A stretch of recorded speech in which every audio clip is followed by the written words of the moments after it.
Hi everyone! Tara at samahan niyo ako libutin ang Marcellus Farm na kung saan ito ay matatagpuan sa bayan ng Gamay. So umpisahan po natin dito. Ito ang kanilang mini park. Dahil syempre, hindi natin kakalimutan ng mga bata. May mini park din dito kung saan pwedeng maglaro, gumalaw-galaw at magsaya ang mga kids. Kaya habang ang mga bata ay busy sa paglalaro, ang mga parents naman ay pwedeng mag-relax, magkwentuhan o mag-enjoy sa kanilang food and drinks. Family-friendly talaga ang dating dahil may space para sa iba't ibang ages. Hindi lang bata, kundi pati na rin ang mga matatanda, kaya mag-i-enjoy ka talaga dito. At para naman sa mga mahilig sa sports, may half court din.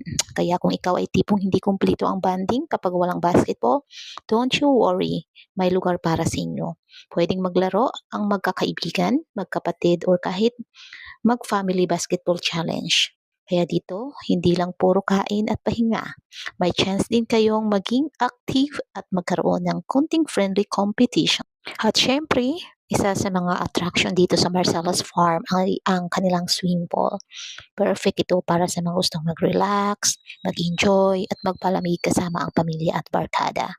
Pero wait, may mas exciting pa.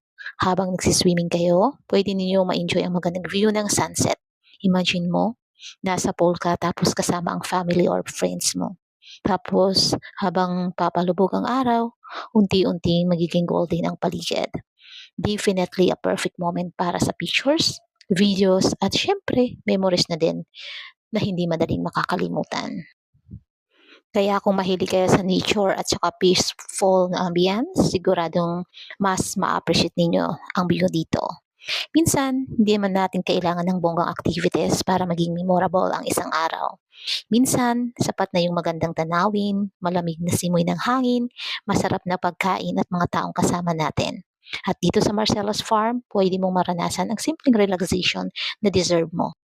Dito pa lang sa view ng kanilang sunset is talagang marerelax ka na, mawawala na yung mga problema mo.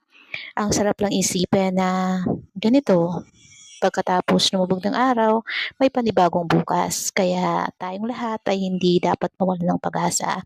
Kung ano man yung pinagdadaanan natin, isipin natin, yun ay binigay ng may kapal dahil alam yung kayang-kaya natin. Kaya wag natin kakalimutan na pinapabayaan na tayo ng Panginoon. Minsan nangihina tayo pero kailangan natin lakas ng loob at pagtitiwala sa poong may kapal. Lumabas ka, mag-relax kasama ang pamilya. Hindi naman kailangan ng bongga. Bigyan mo lang ng oras ang sarili mo at konting budget para sa pamilya mo. Kagaya ng paglubog ng araw, meron